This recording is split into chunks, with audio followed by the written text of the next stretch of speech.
was going to say, this is post-Vampira. This is post-Vampira Maila Nurmi part 3. We're going to do this in 4 parts because she deserves it, baby. She deserves it.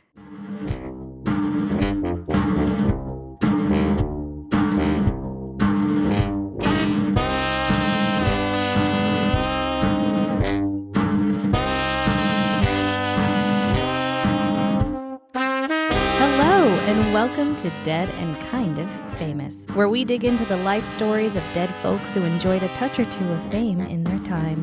And now reside permanently in the Hollywood Forever Cemetery. I'm Marissa Rivera, and I know nothing. But I do know that LA is awesome. And I'm so proud of us as a people, as a city. I don't know. There was the fires were crazy. So this is our first post-fire episode. And my God, it was insane. But the outpouring of community and love and togetherness has been the only silver lining of all this. Yeah, no, for sure. But I mean, I think that any kind of natural disaster or just disaster, tragedy, whatever, when, it is when you start to realize what kind of community you have. And so I think that this was the community was very strong, very helpful and beautiful. Yeah, and beautiful. And I know, we were separated during the time that I recorded the last episode. Hated that. Yeah. Hated it. A bummer. And we drove to Utah because Courtney and her husband and baby were in Utah. We were like, we need fresh air. But you know what? St. George, Utah, not bad. When you're trying to escape from LA, Kurt Russell. You go to Utah and it's a gorgeous thing. So, and I didn't introduce myself. I'm Courtney Blomquist and I know way too much, but I don't know how to function. That's why we're late with this episode. That's why it's going to be 4 parts. There's just, when it rains, it pours, and it should pour in LA. By the way, it has been raining, which is great. Beautiful, beautiful rain. Just the perfect amount of rain. Yeah, exactly. It starts and stops. There's enough time to take the dogs out. It's not so rough that it's mudslidey. I mean, we'll see. It's about to rain tomorrow again, so we'll see. We shouldn't speak too soon. The second rounds, but we shouldn't speak too soon. But it's Anyway, it's all fine. It's all good stuff, really. So it's just it's a lot. I just want everybody to know, in case it wasn't clear, I don't get paid to do this. So neither do I. And neither does Marissa. And we talk a lot about people getting paid, but we just do this from the goodness of our hearts. And I do sometimes have to dedicate time to, the child that I chose to bring into this world and also the job that pays for her life. So Yep. So that's where we're at right now. So sorry for the delays, but that's just what's up. But that being said, I'm going to say this at the end. I'm going to say it again now. I would love for you to tell me that you're annoyed with me, people. I would love for you to tell me that you love what we're doing, that you're that I was wrong about saying something. Please write us a review on Apple Podcasts, preferably. Write us a review and tell us what you think. And you know what? I'm not even going to be one of those people who's leave a 5-star review. You can tell us whatever you want. I want to know the truth, your truth. I might bite back, but yeah, you'll know our truth. But you'll get a shout out. It'll be fun. It'll be fun. It'll be a dialogue. Yeah, it'll be sorts. I'll be like Kendrick Lamar for a second. I'll turn it into a rap battle. Damn, that was so good. Yeah, that was so good. I know. Can you imagine winning a Grammy for the best diss track of all time? Shit about someone. Oh my God, a dream. A dream. Anyway, speaking of dreams. Yeah, Maila. Let's come back to you. Let's go back to Maila. Okay.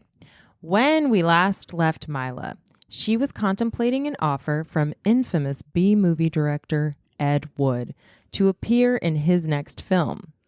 But Ed would have to wait for his answer because Maila had some more pressing opportunities to partake in. Oh, she had options, baby. She did. First off, KHJ-TV had expressed interest in doing the Vampira show for their network. So, because remember, yes, the Vampira show had gotten canceled. And so this is a new network being like, we want to buy the rights. Yes. And as soon as that discussion began, Maila was granted even more gifts from the gig gods. Oh, work begets work, baby. That's right.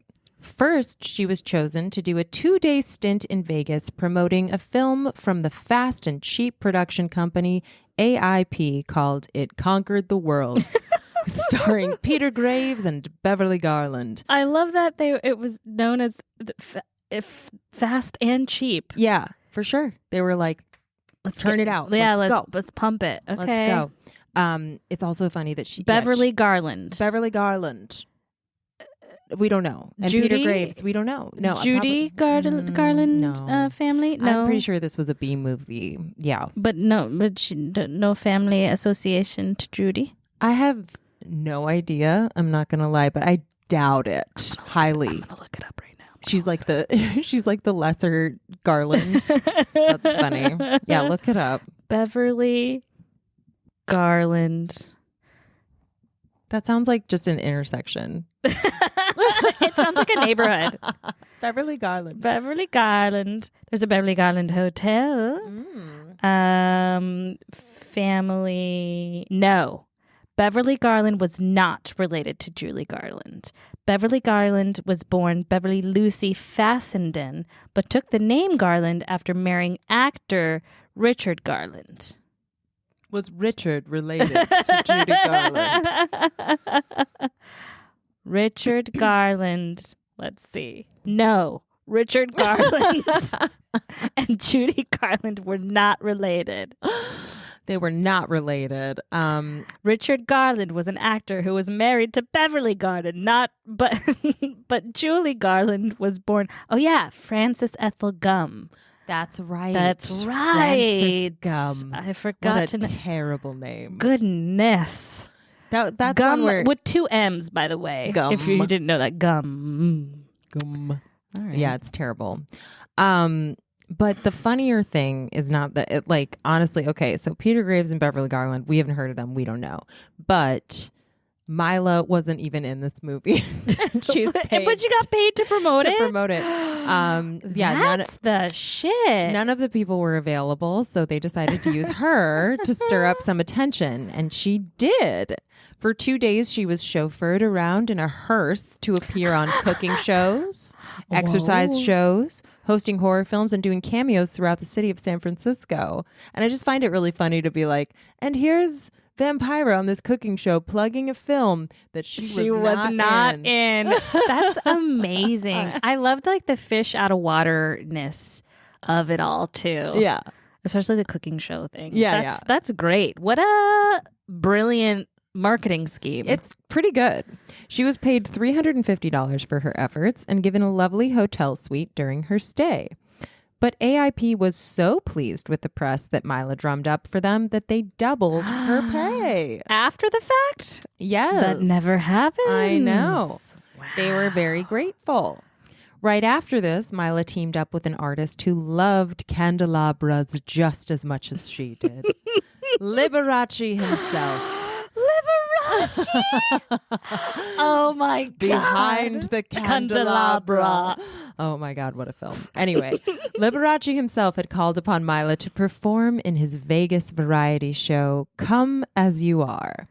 And Liberace was the highest paid entertainer in show business at the time. Wow. So the gig came with some serious clout. Seriously. That's Yeah. amazing. I know, right? Like the Vegas show of the biggest performer of that, like the highest paid performer of your time. That's a big deal. Yeah. Yeah. Well, who would that be right now? Maybe like Adele before she like took some time off. I don't know. She like just was like, I got to take some time off, a few months ago. It's Taylor Swift. She didn't do a Vegas residency. Yeah, but she could, and she's the highest paid performer right now. Oh, I guess. Yeah. So imagine like just being invited onto Taylor Swift's show. Yeah. Would be the equivalent. She probably will have a Vegas show at some point. She's just going to wait give it until she's like 10 give it years another from 10 now. years. Yeah. She's like, I don't want to travel anymore. Yeah. All these planes, my private jet. She's been a busy lady. Anyway, I don't know how that I do know, but anyway, I'm moving on.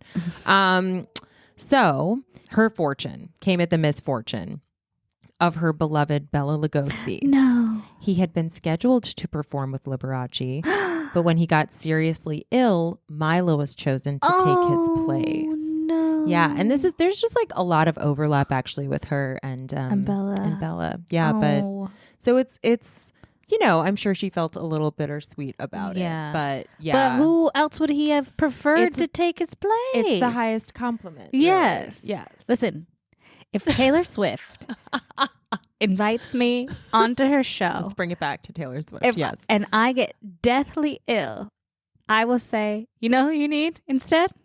Courtney Blumquist. Oh my God. Yes. She should take my place. That's a true friend.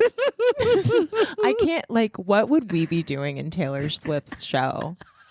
What would we even be doing? No idea. Swifties don't come for me, but I am I am so neutral about her. Same. I miss that boat, but I appreciate some of her songs, but I'm not, I can't. I'm a Swiftie neutral.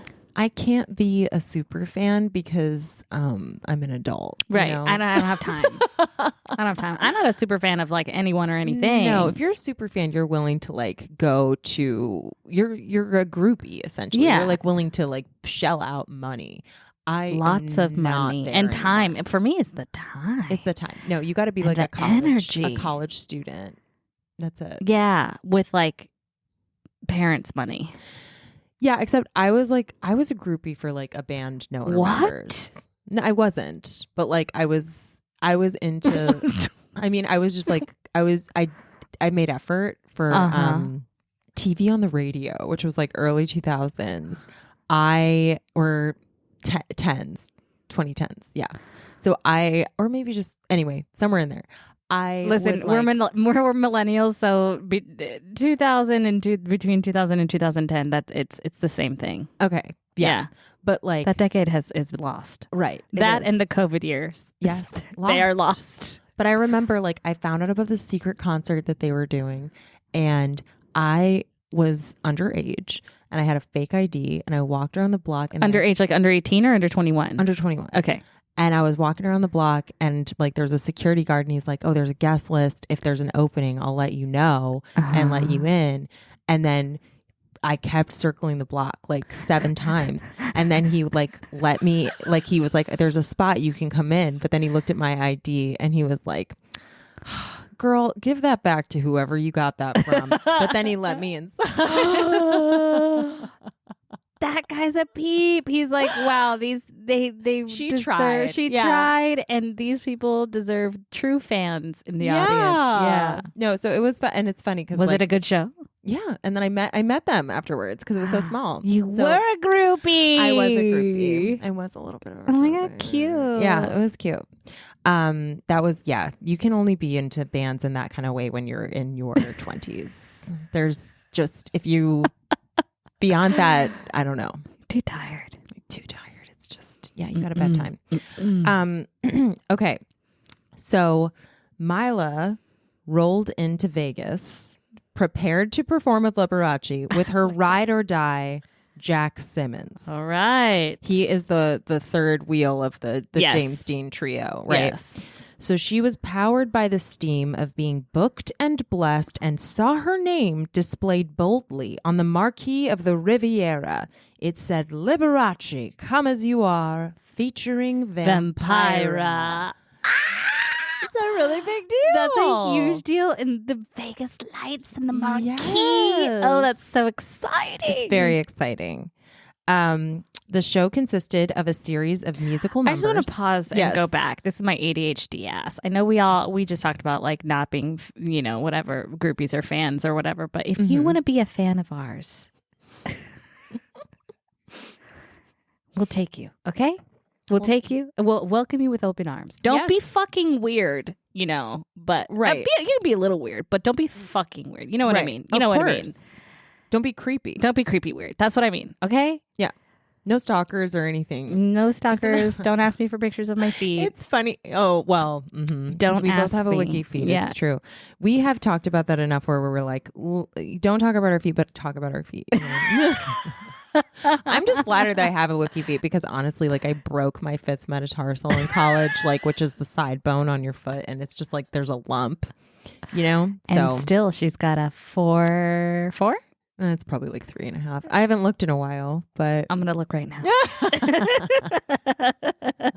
I don't think it's changed. This is supposed to be a short episode, and here we are just yapping. I know.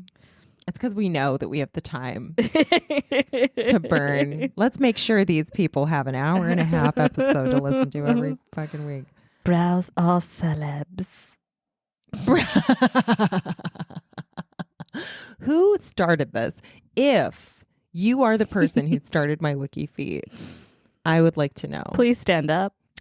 Here you are. How many photos does it change? 3.5. There's 3 photos. Yep. So nothing's changed. 3.5. And one of them is of me. And one of them is Marissa. So 2 photos of you. One of them is on me high off my ass on mushrooms on my 30th birthday. And the other 2 are of me like posing with a statue and sitting in a chair by a pool. A lounge chair. Yeah.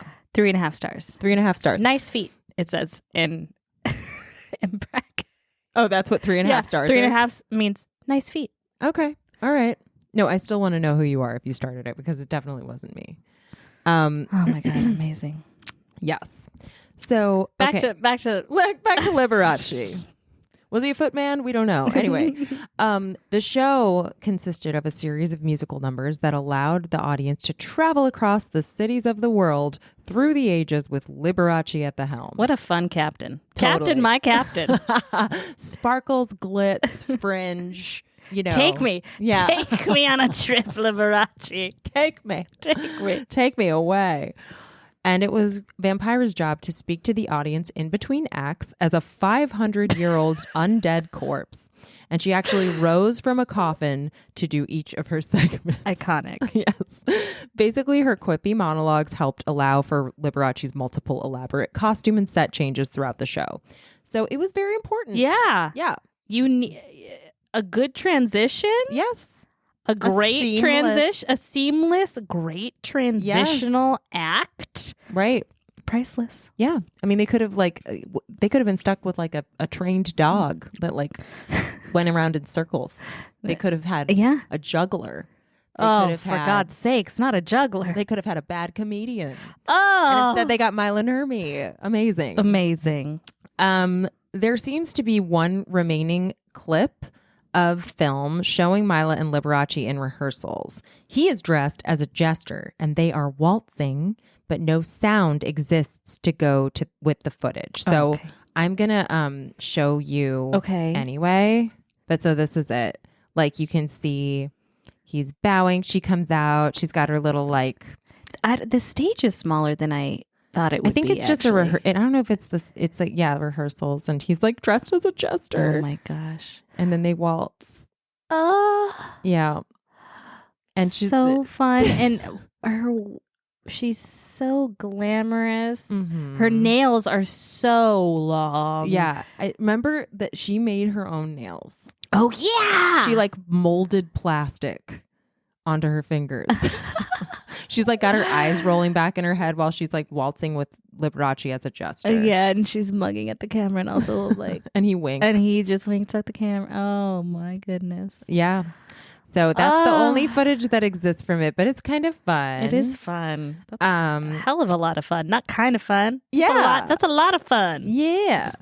Leading up to the opening of the show while they were in rehearsals, Maila had a lot of fun buddying up to Liberace and joining him and his entourage as they attended shows across the strip. One of those shows was an early performance from Elvis Presley himself. Ooh, Yes. fun. According to Maila, he was wearing teal eye makeup to match his teal blazer, and the older crowd he was performing for ended up booing him. Wow. Because they're like, you're a man wearing makeup? What? No, boo, get off the stage. I don't understand. I don't understand how you like to match your clothes. I don't understand how you have style I and don't pizzazz. understand pizzazz. I don't. What is this? I don't know this voice, but it's it's I'm boo. confused. Boo, I've had I'm a few drinks and I can't speak anymore, and I only speak in one tone. I want to go back to the craps table. This teal eyeshadow's making me feel like crap. Dumb. Getting super dumb. Getting some fresh air out by the pool after the performance, Maila saw Elvis wander outside and called him over to her. She made sure to tell him that the audience that booed him were all sheep. True. Yep, she said. They've never seen anyone like you. Life magazine is going to discover you, and then everyone will want to kiss your shoes. And then Elvis informed her that, to her point, Life magazine would be coming out next Thursday. Then he said, yes. Were you prepared to do an Elvis impression? Because here you go. There it is. I know you're older and all, ma'am, but you've been awful kind. If you care to come back after the second show, I'll be proud to take you to my place and play a song for you or something. Or something. Or something.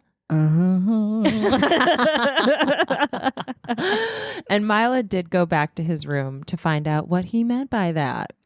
It was crowded with groupies, which we were just talking about, and band members. And she decided upon looking around that she was, quote, wiser than all of the female competition put together. Elvis. I like that assessment. Yeah. I am wiser. I am not older. Wiser. Yeah. Elvis grabbed a guitar and swooped. Not mutually exclusive. Yeah. No. We're just gonna say wiser. Elvis grabbed a guitar and swooped out of there with Maila in tow to head back to her own room. Yes, spicy.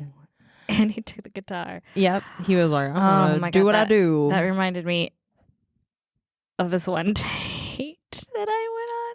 Yeah. This one date that I went on. Okay, something to know about me is that I don't like romantic gestures. I don't like them. They make me uncomfortable and they're cheesy. So like my first reaction is always to laugh. Okay. And men don't like being laughed at. So so I've learned to temper that for my own safety. But before I did go back to a gentleman's room. And we were just like sitting on his bed chatting. And then apropos of nothing, he pulled out his dusty guitar case from under the bed, pulled out his guitar and just started strumming and singing. And we weren't talking about music. He just started strumming and singing. And I couldn't hold it together. I just started laughing, and I was like, oh wow! I was like, this is the move. This is the move, isn't it? This is yeah. This is your closing move. I'm seeing it unfold in real time, and I said that all to him in his face, and I was like laughing. I wanna push you around, and I will, and I will. Yeah, it was very much giving that. It was, and I was just like, I can't take it seriously anymore. That is really funny. I had a guy in college who was like, he knew kind of like in his mind anyway that he could like, he's like, I can get men, I can get women, I can get whoever I want. So he like took it into this moment of where like me and this other guy thought that we were just like working on stuff that night, and then he pulled out the guitar and we both realized that he was hitting on us at the same time. And I don't know if like in his mind he wanted us all together or if he was just like whoever breaks first, I'll take you. Whoever's into this guitar solo. I can say that's the only time that's happened to me. Did you laugh? What was your reaction?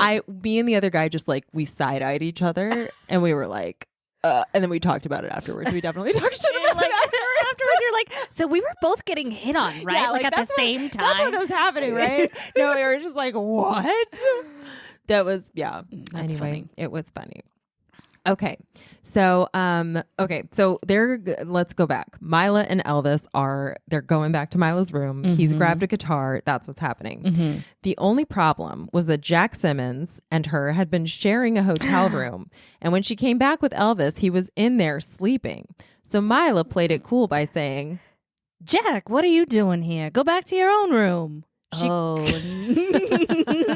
has no room. She karate chopped that cock block in half. She sure did. No time. She told Elvis that Jack was her, quote, assistant and chauffeur as he shuffled away to go sleep in his car. She then said, you know what?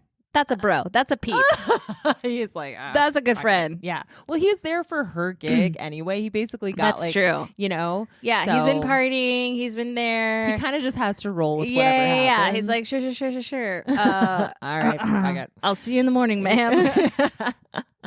But she said, you'll have to excuse him. He gets confused when he drinks. I love it. And then Elvis serenaded Maila, but it was an odd choice of song for the, quote, or something she was anticipating. He strummed the guitar and sang a church hymn called The Old Rugged Cross. No, I know that song. You do? Oh my God, my religious trauma just smacked me in the face. That is not...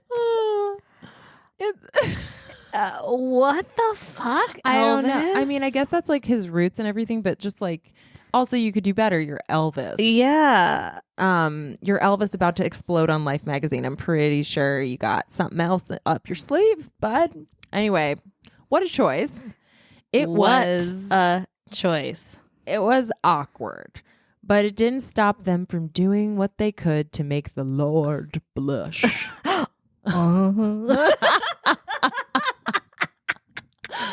Maila wrote in her journal. Oh, God. Okay. What did she write? She wrote, awkwardly, we began to make real music together. The overture was thrilling. The crescendo was breathtaking. The climax fell flat. Elvis, for all of his great beauty and magnetism, was sexually inexperienced when I knew him. Was I to believe his onstage pelvic swivels and thrusts were only a tease? He made love like an adolescent schoolboy. Scathing. No, scathing review. Okay. I realized he was not yet a man, still a boy with pimples, barely 21. Nonetheless, he had this alluring energy about him. Indefinable, really, but an undeniable presence. I knew he was going to be a big star, that the world would recognize him as a musical genius. God sent me to cheer Elvis, and I did. Maila Nurmi is nothing but a great sexual cheerleader. She sure is. I love her. Listen, she's racking them up at this point. She is. How old is she? She's like in her 30s. I would say like mid 30s at this point. Okay, well, as someone who just slept, as someone who's a woman in her mid 30s who slept with someone in their early 20s recently, I didn't know. I mean, yes, you did. I didn't know how early 20s. I didn't know. I didn't know. I know it's a fling. I know it's a fling, but Yeah. also I want it to be more just so that I can like never let you live it down. I mean, I can like never let you live it now, but like it would just be like, oh, like do you have a serious problem or like issue in your relationship that you want me to take seriously with that boy? That's the thing. That little boy, like I could never seriously date. I was like, when I say I connect with Maila Nurmi, yes, I know this woman intimately. I am her. As intimately as she knew Elvis. I have to say my joke though that I said when you told me you slept with the 23-year-old. Oh yeah, say it to the crowd. Say it to the masses. Just when I was peaking in high school, he was playing peekaboo. Oh God! It makes me think of that SNL sketch. Oh yes, meet your future wife, your second wife. Meet your second wife, and one of them's like a fetus. Yes. Yeah. Oh God. Disturbing. Except it's you. It's you now. Oh no. Oh no. Okay. So Maila didn't stop cheering Elvis on there. She continued to hang around and cheer him on.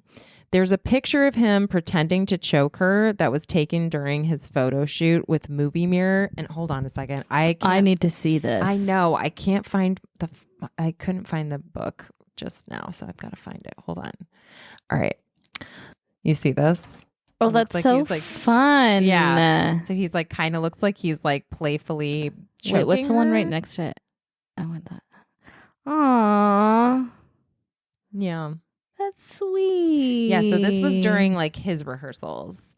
And yeah, so it's just like they like Movie Mirror, whatever that is, like came and she was in the photos with him a little bit.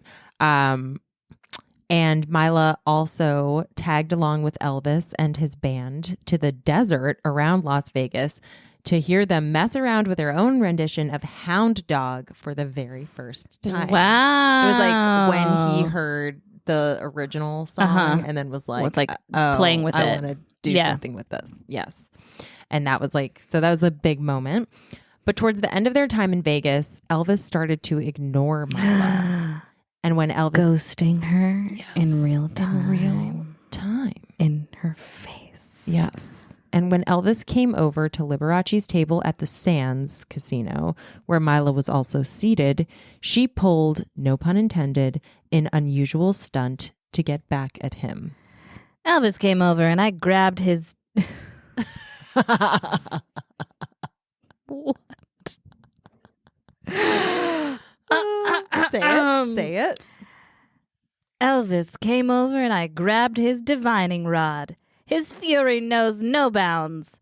Elvis made a speech to me about the next time I go out with you, etc. All the times we were together, he never let me see his pee-pee, so I told him he had no guts. He now hates me and is proclaiming it loudly. So she sexually harassed him. Yeah, she sexually harassed him in public. Assaulted him? You sexually, excuse me. That was clear assault. You're right. Just grabbing someone. Just clear assault. Grabbing someone's genitals. In the middle of the casino, just as like with Liberace at your side. And Liberace's probably like, yeah, I've done that. Oh my, yeah. All the candelabras I've grabbed. That's what he said. Damn, all the times we were together, he never let me see his pee-pee. So he was like secret. He was a weird guy. Did you see Priscilla? No, because as disgusted as I am with myself with the whole age gap thing, that whole grooming situation. Yeah, it's disturbing. So disturbing. But the movie is really good. Well, it's Sofia Coppola. I know. You know. I know. She was the right person. Yeah, I expect nothing less. Yes. But yeah. But there are certain things like there are certain beautiful things that I can miss because that's fair because it hits you in the wrong place. Yeah. Yeah, and I get it. I get it. It hits too close to home. It makes you I'm kidding. I'm kidding. I myself have never been groomed, and that guy was legal by not quite a few years. By a few years. By a few years. A few meaning like what, 3 to 5? Shut the fuck up. Undisclosed years. This is all really just a big humble brag. Like, you realize that. Really? Yeah. I don't think it is. I was just making fun of myself. I mean, it's true. Like, you're just like, I still got it is what it is. I'm better. I'm only in my mid-30s. Oh, I know, but like, I still got it for you have your thing where you're like, oh, I'm not in my 20s anymore. Not that I really care. No. I Here, don't. listen to me, audience. Listen to me. Listen to me. Here.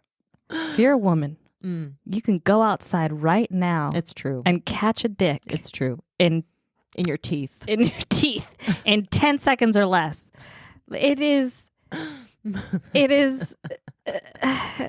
It's not. I don't want to say it's not hard. It's, I don't know what I want to say, but I know what you mean. I'm not, it's not a humble brag. I'm making fun of myself, but I will say, Ali Wong just came out with her her new special. Mm-hmm. And she talks about like the spread of ages that she discovered after her divorce. Like she also went, I think it was like 25 to 55 or 65. Ooh. Yeah. Interesting. Yeah. Interesting. No, I love it. Honestly, I'm here for it. I love it. I just love to make fun of you. Oh, yeah. Same. Yeah. For okay. sure. Love for you. Sure. You love you. Okay. So coming back to Los Angeles, Maila wasn't worried about Elvis's wrath because she had re-signed a contract to reappear with Liberace on Broadway. Whoa. The following November. Back to New York. That's right. And the Vampira show was soon to launch at KHJ TV. Although they were less popular than KABC, they paid Maila more, giving her $350 per week. Well, as we established before, she gave away 40. What was it? It was 45%. 45% of the rights. Yes, crazy. Ugh. But Maila was unhappy that the props and set pieces for her show were all cheap imitations, and claimed that the show writers were inept idiots who were unfamiliar with her character. So she started off the show by going off book and making her own joke.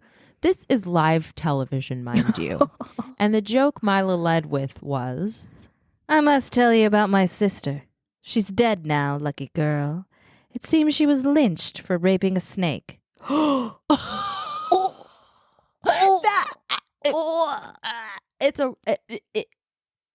my! It sent the censors off, to say the least. It just sent me. Yeah, oh my I know. God, I'm what? shocked now. I'm trying to. Where is the joke? I know it's just a lot. It's like a shock value thing. Yeah, it's raping a snake. I don't get it. I guess like the snake is the. Is it supposed to be a penis? I guess, oh my God, I have to tell you this. When I worked at so this is another odd job I had. I was a cocktail waitress in my early 20s at a blues bar in Chicago. Yes, I know this, yes. And there was a guy there named Leslie something. And he was like one of the musicians. And he had a song called Blind Snake. And it was like, I got my blind snake. Ain't got no eyes, ain't got no teeth. And then he would be like, he's like, you better watch out. My snake gonna spit on you. No!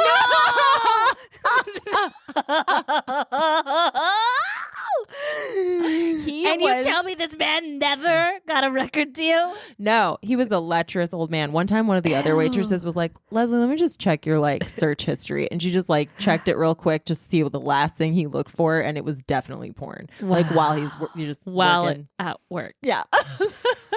Oh my God. Leslie. Where are you, Leslie? Leslie, where are you at? Also, Anyway. Maila, what is this joke, Yeah, girl? this is- I'm on Team Maila, but what the fuck? I know. I think it was a little bit of a desperate reach Yeah, where yeah, you're yeah. like trying to be like, I hate this writing, so I'm going to go even farther into a weird direction. And it's a weird direction. It just is. So Milo wrote, Ouch. Censorship. Seems I said a dirty word. Rape. FCC. A watered down Vampira follows? Question mark. yeah, it's like, but were you ever making rape jokes before? I That's the know. thing. Like, I'm not sure. It's maybe they didn't. Maybe making. Here's the thing. I think back then it's like if you were gonna have shock value, maybe there was just like not. Like now it's like the shock value is more honed, I suppose, where it's kind of like that is something that we can reach for and feel like that we're shocked a little bit, but it's fun. And then there's the stuff that's just like not fun or funny. Right. It's just not. Yeah. Because here's the thing. If she would have done a rape joke and it landed, I think it would have been a different story. It would have been a different story. That's really hard to do, though, and I think most people know that. Especially back then. Yeah. And people didn't even make jokes about like people being pregnant back then. Yeah, you know, like it's just it's a hard reach. Hard reach, bad all around. Not her best moment. Where's the wise woman that was in Elvis's after party? Where did she go? Yes. You're wiser than this, Mila. Yes. So she was fearing that she'd be watered down, and that's exactly what happened. So the network covered up her cleavage with a scarf after this and made the writing safe and sterile. The ratings floundered, but somehow Mila got a raise and started earning $425 per week. Way to fail your way upwards. Yeah, I guess so. Wow. But it all quickly fell apart. Oh, yep. Sponsors started pulling away, and the Vampira show ultimately only completed 12 of its 13 episodes. And that was the wooden stake in the Vampira show's heart. All right, Courtney. I see you. I hear you. I appreciate you. Thank you so much. By August 3rd, 1956, it was dead and gone. Bye, show. Through this time, Mila had been involved with a young lover, speaking of young lovers, named Chuck Beatles. With a D. Beatles. Chuck idolized Jimmy Dean and tried to mold himself in his image, but his attempts weren't impressing anyone. Still, he managed to reel in Mila. She was 33 and he was 22. Cute. Yeah. He never got a real job. Stayed out. He was a house boyfriend. Cute. He never got a real He never got a real job. He stayed out late and hung out with musicians who Mila referred to as, you say this, gutter punks who drank codeine. Damn. Somehow he had money, but Mila never used it even when she was low on cash because she suspected it came from sketchy sources such as drug dealing. So she was hardly surprised when he got arrested. Mila writes of this time, "It distresses me that Chuck has adorned himself with Jimmy's image, for I assume I am to Chuck then only a symbol. I have mixed feelings for Chuck, reverence for his idealism, philosophy, and tenderness, and disgust for his moral schism and his hero worship of Jimmy, which seems to me irreverent coming from a pipsqueak like him. Chuck has those same mixed feelings for me, reverence and or adulation, because I am a motherly, celebrated heroine, and disgust because I am a holier-than-thou Victorian prude whose temper bars heroin." So she's basically like, I draw the line at heroin, and you think I'm like a prude for that? Yeah. I mean, I don't think Maila Nurmi was a prude. I'm just gonna say, I don't think she was, but you are always a prude to someone else. That's true. She does have like moments of it actually, but she wasn't, of course. No. But like she has moments of it. But like, yeah, like also I just want to tell everyone you're not a prude because you can't do heroin. I think just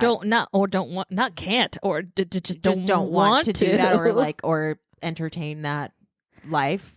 In the least, never once have I been like, you know what, I want to try just once. Yeah, that's because have you? No. No.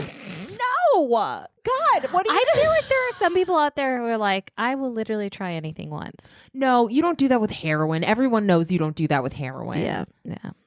You've definitely done more drugs than me. What are you even talking about? Why did you think that I would have done to do heroin? I have not done more drugs. Yes, you have. You have done ayahuasca. I would never. That's like a spiritual journey that I Some did in Hawaii. People would say so is heroin. No. There was a shaman. Was there a shaman when you did heroin? When you shot up in a that makes it sound house? like I did heroin. No, but to be clear, I have never, nor do I ever want to do heroin in a flop house or any house, Courtney. Neither do I. It's no. I can't believe you asked me that question. It's like earlier today when you asked me if I would need a dog treat. She sent me this link about like petri dish meat or whatever. Yeah, meat grown in a lab. Yeah. And I was like, oh, would you, because Courtney's vegetarian, so I was like, would you ever eat this? Meaning like lab grown meat. But I didn't read a whole article. It was like in the headline. It was like dog treats made from lab grown meat. And you texted me and said, like, would you ever try this? Would you ever try this? And I said, did you just ask me if I would eat a dog treat? And now you just asked me if I would do heroin. Who do you think that I am? What's wrong with you? Oh my God.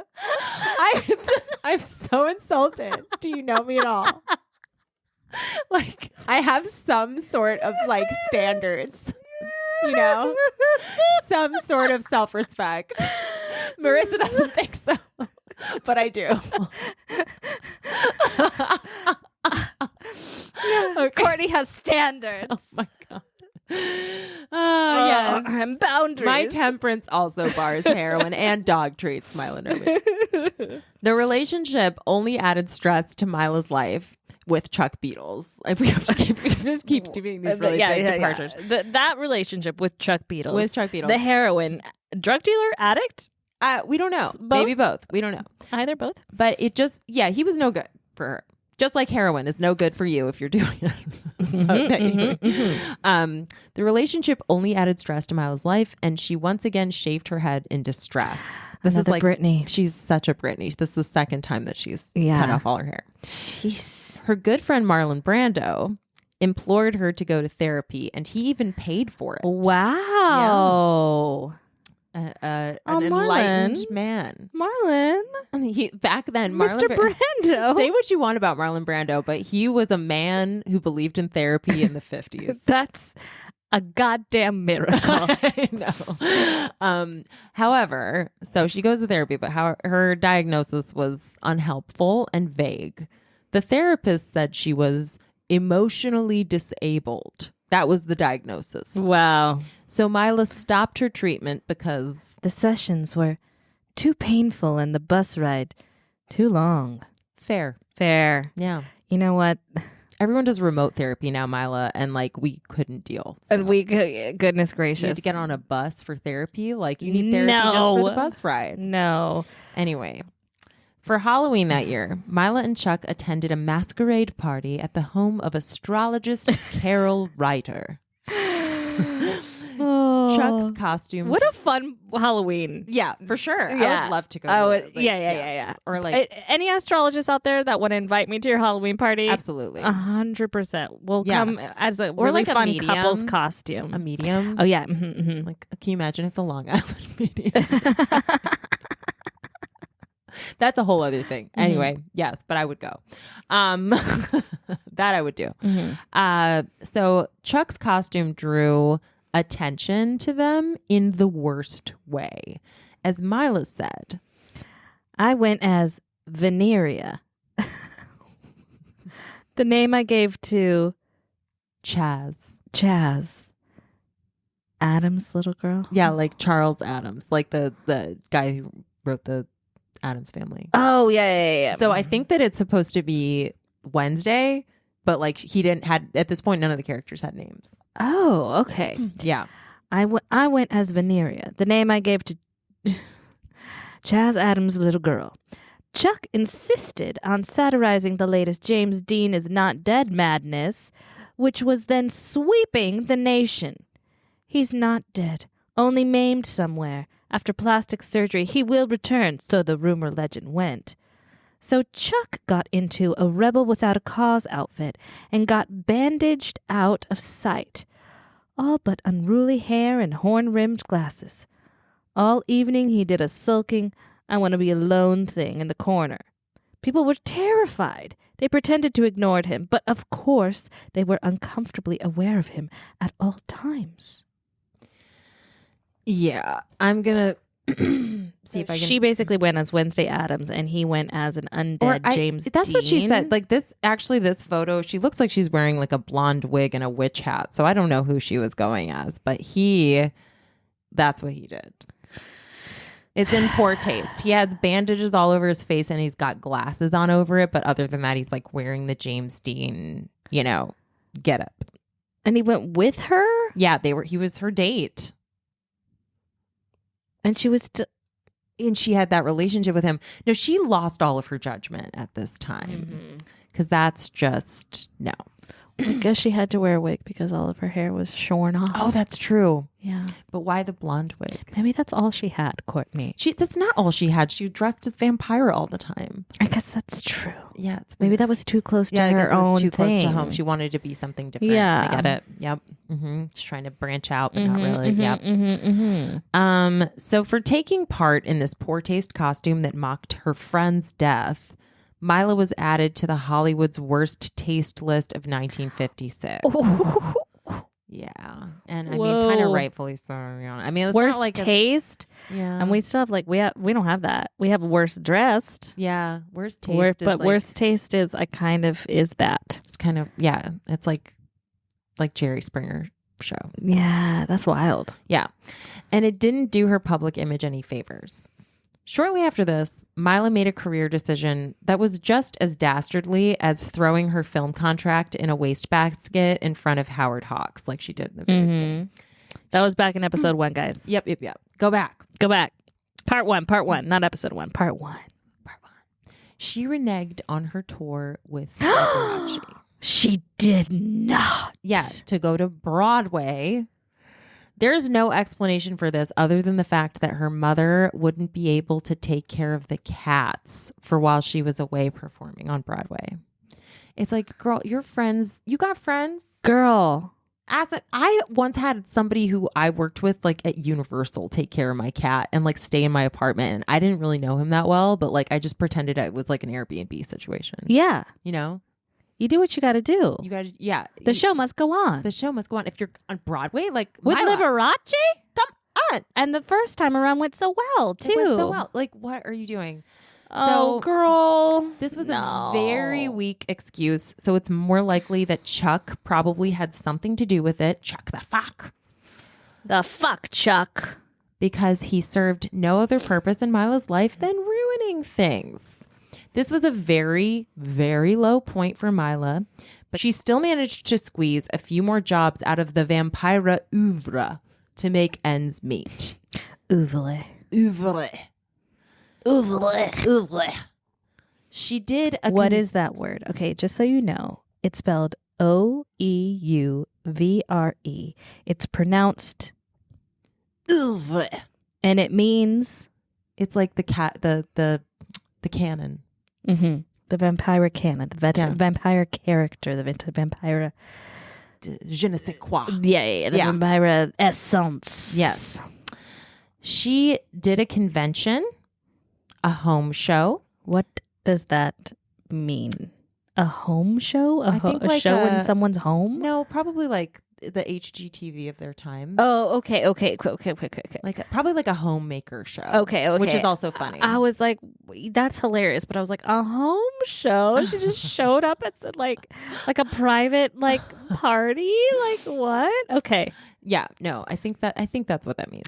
And a safe driving campaign for the National Safety Council with a hack comedian named Doodles Weaver. Wow. Yeah. So other than this, her income was largely from unemployment checks. Girl, we all been there. Mm-hmm. However, one of the gigs Maila got during this small potatoes period proved to be one of her most fascinating and on brand. She was hired as the live action reference model used by Disney animators to create the character of Maleficent for Sleeping Beauty. I did know this. You did? Yes, I did know this from one of the many animation documentaries. Like I've watched that this was. It's coming back to me that she modeled. That's so cool. Yeah, super cool. So she just did one day of work, doing her signature scream and dramatic twisting motion. Though Maila did not supply the voice, her body movements and facial expressions were used to create the character. Mm-hmm. So I want to stop here and look at this, because this is like a little clip of Maleficent from the original Sleeping Beauty, and we can play this. It's not her voice, but just okay. We'll describe. There she is. She's got the eyebrows for sure. What does she want here? It's her Quite a first glittering appearance. assemblage, King Stephen. Royalty, nobility, the gentry. The hands, I feel like, are The really, hands are hers. Yes, hands and eyebrows. Yeah, so it's there. Definitely the eyebrows, definitely the hands. Basically, like, because this is pretty much her in drag. I do feel like Disney, this isn't, they use divine to like inspire Ursula. Like, they like people who have the dramatic look to play an evil person. It makes sense for like creating a dramatic villain. Yeah, and villains are the most dramatic for whatever their faults are. Many of them, I guess. Anyway, and now they're like, no, villains are just normal people. Like in Frozen, it's just like the guy. Know, that caught me off guard. Oh, saw it coming from a mile away. I was watching it with Iris, to be fair. That's when I started. I saved that movie for her. You did? I did. We watched it together. How did I watch? I watched it with the kid too. First time. Yeah, I never had that. So I was like, I'll probably watch it when it makes sense. And then and then we watched it together. That's cute. It was cute. Yeah. No, I knew that guy. I was like, this guy. He's too eager. He's too love bombing. Red flag. He was love bombing. So yeah, now they dress them, they animate them to look like just normal people, because that's what evil people are, just normal people. It's true. So anyway, that was a good one, but but just one day of work. But cool. It's cool. So now that the last droplets from her career faucet had dribbled away, it was fun fact. Yep. It was finally time to dust off that old script from Ed Wood and take that B-movie moolah. Let's do it. As luck would have it, Wood had finally secured financing and the film was a go. God damn it. It takes so long for films to happen. Especially bad films. Yeah. So, but sometimes good films too. Like, it's true. It's like, between someone getting the script and saying this needs to be a film, or the book, the source material, and saying this needs to be a film, and it actually getting done, it could be 5-10 years. Yeah. Films just take so long. Totally. It's a lot of money to make. However, okay, so like the financing is a go. But a very interesting donor had stepped up to fuel Wood's latest piece of shit. The benefactor was, of all people, a pastor. What? Yes. His name was... Why? I don't know. His name was J. Edward Reynolds, and he was the pastor of the First Baptist Church of Beverly Hills. Okay. Reynolds had agreed to fund the film, but he had a few conditions. Oh, here we go. Yep. What? Pastor Reynolds. First of all, he wanted to change the name of the film to Grave Robbers from Outer Space, from Grave Robbers from Outer Space to Plan 9 from Outer Space. I guess. Honestly, better title. Yeah. I mean, motivations for that are unclear, but, maybe he was offended by the grave robber. Maybe it was sacrilege. I don't know. But it's a better title. It's a better. Okay. Sure. I'm with the Reverend on this one. Plan 9 from Outer Space. Yep. Is it a Reverend? Yep. Yes. Yeah. Pastor. Yeah. Pastor. I'm with the pastor on this one. But in a demand true to his brand as a pastor, he also wanted all of the actors to be baptized together in a total immersion baptism. Can you imagine? That's part of like your contract. Like, we just need to do this one little thing. Maila was furious. Yeah, I would be too. She told her friend and soon-to-be castmate Criswell, "Bring me to him. Bring me to Wood right this minute. He will know that I am already baptized and confirmed. My name is in a time capsule buried in the cornerstone of the Finnish Lutheran Church. And if he insists on pursuing this travesty and force me into a baptism, I will sue him for stealing my goddamn immortal soul." Whoa. Metal. I love too that she's just like, I'm mad because I'm already baptized. I do feel like this is one of her like pure moments, one of her like demure. But didn't she never lived in Finland? No, right? but it was like a Finnish church. Oh, like, okay. 'cause remember everything her family did was like very Finnish. Yeah. Yeah, okay. So that was what it was. Oh my gosh. Yes. And so Maila was not required to participate in the baptism. But she swore that if she were forced to, she'd wear her dominatrix catsuit. Amen, amen. Yeah. On November 27th, 1956, Maila headed to Quality Studios. Yep. Which I would put money on it not being quality. You're right. You're so right. The film studio, it was the film studio equivalent to a budget inn, pretty much. Yeah. And she headed there to begin filming Plan 9 from Outer Space.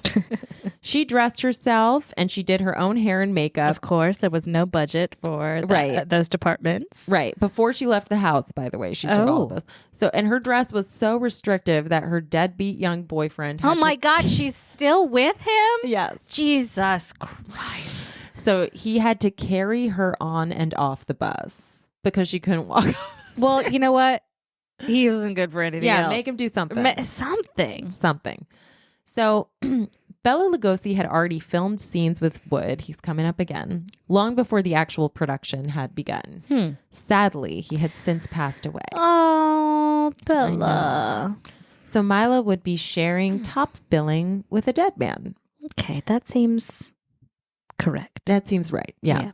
However, he was a dead man she dearly loved, so perhaps there was some consolation in that for her. I love that for her. Yeah. Ed Wood always went after has-been actors with recognizable names to add clout to his crap. And for that top billing, Maila didn't even have to say any lines. She had insisted upon it. She writes, "Oh, I truly believed my only saving grace in making this film was that nobody would see it. I'd received permission to perform mutely. My lines were so insipid, so inane, I couldn't even speak them privately to myself in my own home." Scathing. Girl, I've been there. Yeah. I have been there, girl. Where you just quietly change the dialogue. You're like, maybe we'll like it better because this is so bad. Yeah. I love that she just refused. She's like, no, to say anything. if you're getting my name, you're getting nothing else. Yes. My name, my image, not my voice. That's right. The set was a hazardous maze, and the carpet that was intended to look like grass was something that Maila had to navigate in platform heels. Listen, navigating anything in platform heels is crazy. Yes. And then just the Real grass, lumpy, insane. Fake grass, it's like all lumpy, a death and like, trap. Yeah, like hasn't been laid down properly. 'Cause No. it's like all rushed and like yeah, shitty. all rushed. This Yeah. is like a non-union crew. Oh yeah, for sure. Doesn't know how to do anything For sure. safely or right. Right. So Plan 9 from Outer Space is a terrible movie, but it's definitely in the so bad it's good category. So I want to play at least a couple examples of its terribleness in addition to a scene with Maila, at least one. Okay. So let's First start. of all, she looks amazing. Yeah, this is like a freeze frame of her just like looking like she's going to like clutch your throat and take your soul. And Let's see. and I'm looking at her and I'm saying, take it, girl. Take it. This is the whole movie. The whole movie's on YouTube, guys. Oh yeah, for sure. You can. I'll include a link. But all right. So this is where Find the link to this terrible movie in the show notes. This is just to show you the production value. Wait, hold on a second. Here we go. Look at these flying saucers. They're just like little. They look like. And this sound, it's just like, honestly, They're just hovering. it's It's just shit. It looks like, and they're like, look at these flying saucers. they look like little tin sombreros. Yeah, they look. I was trying to think what they looked like. Like just like they're made of tinfoil. Tinfoil so sombreros floating. Okay, so now I'm gonna show.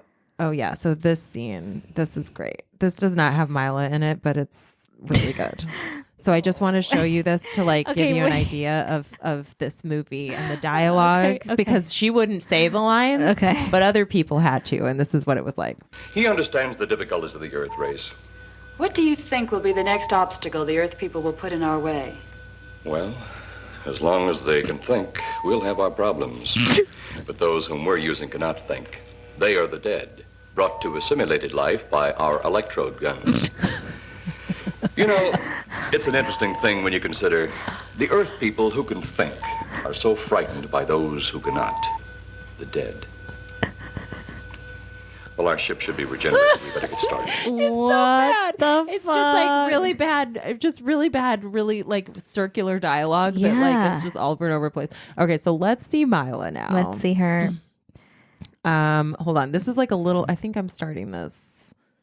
Oh, so this is like a little bit of Bela Lugosi, Oh, I want to see him. but also like I don't know if this is Bela Lugosi or when they start they have to like do all these shots with him. So like he died before they finished making the movie, so they just have someone. I think it is Ed Wood walking around like covering his face with his sleeve. Just like he's like in a Dracula like way, kind of, but so you can't see his face. But he's supposed. So let's. So that's I believe what you're about to see at the start here. So she's just like going to bed. Da da da da. This is Maila. No. This is just like This the boring chick. Yeah. So here he comes. Yeah. So I think this is Ed Wood like pretending to be Bela Lugosi. He's just fully covering his face. Oh my god. And she's like, oh, like bad acting, like, oh no, I won't even scream. There's a man who just entered my room and I'll scream like so much later. What the hell? Yeah. So then he just slowly follows her out the door. And now they're in a cemetery. Immediately. And this is Bella. I think so. Yeah, that was her. So here's Maila. She's peeking through some Brush. hedges. Yeah. Dead hedges. Yeah, just The girl's running away in the nightgown. Bela Lugosi's. wandering through the graveyard. Something's coming up from the earth. There's Maila. Is she supposed to be an undead brought back to life? Yes. Of course. Of course. I don't even know why I asked that question. So there's that. That's like pretty much her throughout this entire movie. She's just looking and watching and turning all sexily. Yes. And then I was gonna show. Okay, so this is Criswell, her friend that like is in this movie, but his beginning monologue is better because the end is bad and so is the beginning. But I think the beginning is better bad. Okay. So this is like famously one of the famous bad parts of this movie. Okay. And this is Hit how me. it starts.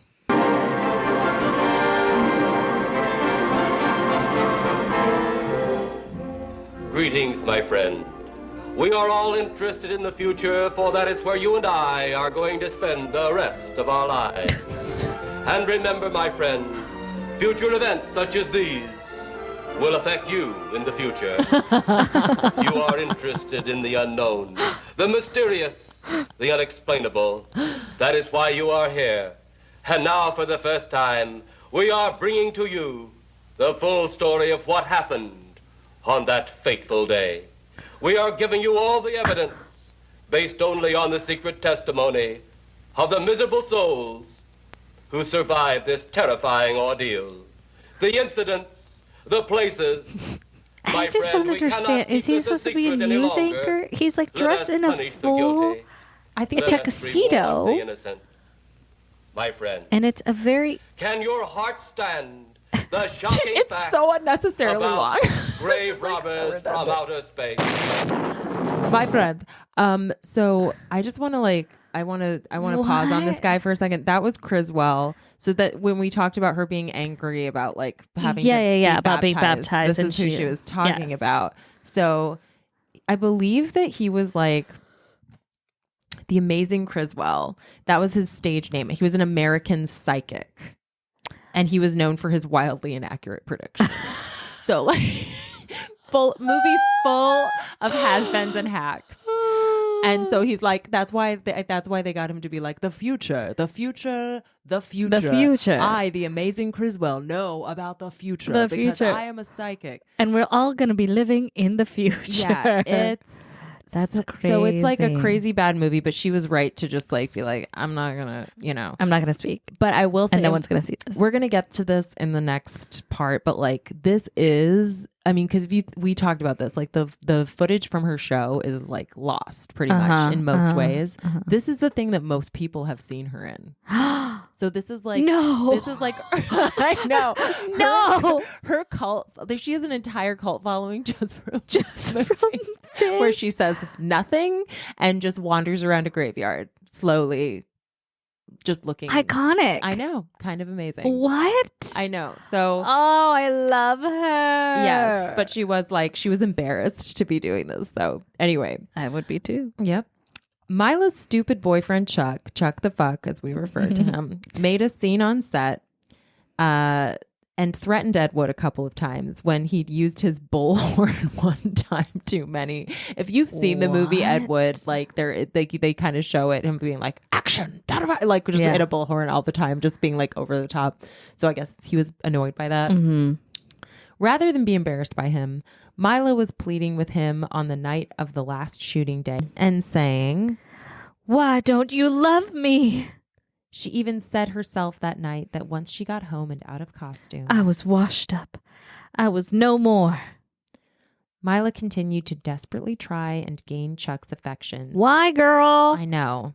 It's just what the heck? What? Yeah. I don't.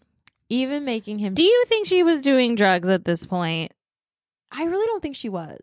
I think she just then what is it? I just don't think... The dick can't be that good. He's 22. I just think that He's 22. I think she's I think her self-esteem is tanked. And yeah, it's not good right now. And you do bad things when that happens. She's in a totally toxic relationship and can't get out. Yes. Oh my God. So Maila continued to desperately try and gain Chuck's affections, even making him donuts at one point and accidentally causing a grease fire. Oh, no. Chuck immediately... I was going to say, donuts are hard to make. Yeah, they are. I've never even attempted. I can't. Boiling oil? No. Chuck immediately fled the apartment because he's a fucking coward. Yeah. And Maila stayed behind to stomp out flames and rescue her cats. Well, she better rescue those cats that she didn't do Liberace's show for. She better stay and rescue those cats. Shit. Chuck had chosen himself, as he always did, and Mila's arms were badly burned and had to be fully bandaged. No. In fact, let me find this photo again. Here it is. Yeah.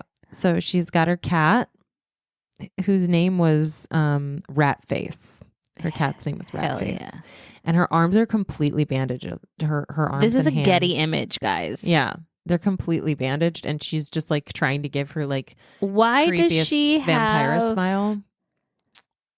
creepiest Vampira smile, but no Vampira wig or makeup? So it's just her hair growing back from when she shaved it. Yeah, because this photo, just so you know, this is just because there was a fire, so they took a there's photo news. for like the Yes. news about it. So that's the only reason. I was like, why is there a photo of her like this? Okay, that's yes. right. Okay. So,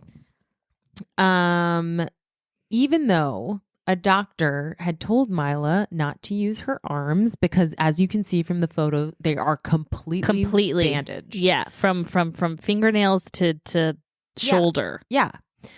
Chuck had insisted that she clean the apartment or he would leave her. What a fucking dick. So Fuck Chuck. I fucking hate this.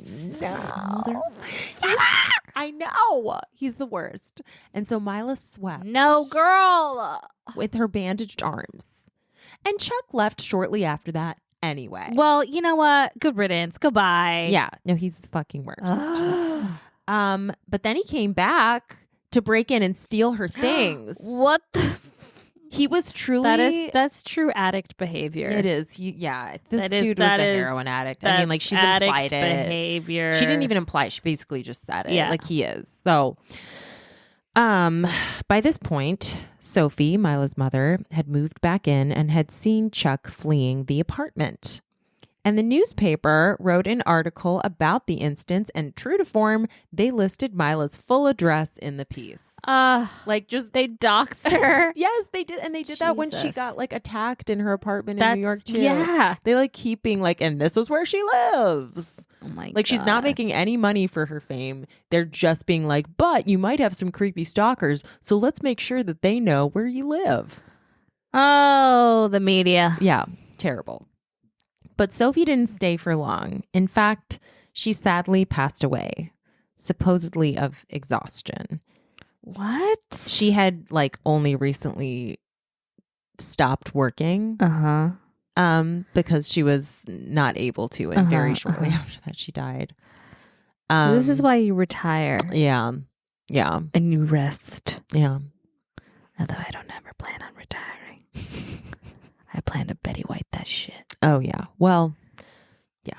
It's, you like what you do, so it's different. It is different. Than cleaning a hotel. If I was cleaning a hotel day in and day out, I would retire as soon as possible. As soon as possible. Or die at the hotel and haunt it. Yeah. There you go. That's a good one. That's good. I'll retire because then you could like just be like, I'll live here now. Yeah, in these for nice free. Rooms. Yeah, that's right. That's a good idea. So Maila was really devastated. She was very close with her mother, obviously. And the funeral was the point at which Maila next saw her brother and niece, who is AKA the author of this book. Thank you. Again. Thank you, Sandra. She would see Sandra again in later years, but she would never see her own brother again. So this was the last time just at their mother's funeral. The last time she ever saw him. Yeah, I think she was just like the black sheep. I mean, she definitely was the black sheep of her family. So it was just like I don't think he had much to say to her after that. But that is where we are going to leave Maila for now. I didn't want to leave her here because it's a sad moment, but I think, you get a taste of where we're going. And it's not great. But I think, there's also other things worth talking about for sure. So we will get to that. Well, hopefully Chuck is gone for good. Oh, Chuck. Yeah. But next time, the final Vampira installment. Yeah. And I feel like we might call it Punk Vampira. Ooh. Yeah. I've got my reasons. Okay. If you liked what you heard, or if you have any feedback for us at all, the good, the bad, the ugly, the dead, the alive, please leave us a review on Apple Podcasts, and let us know what you think. We really want to hear from you. Also follow the show, please. Definitely subscribe, wherever you get your podcasts, but write us a review. Tell us what you're thinking. Dead and Kind of Famous is written, researched, and produced by Courtney Blomquist. It is co-hosted by Marissa Rivera. We tag team on socials. Jesse Russell and Courtney Blomquist do our editing. Until next time, you might not be famous, but you got a story to tell, and you're not dead yet. Okay, bye. Bye.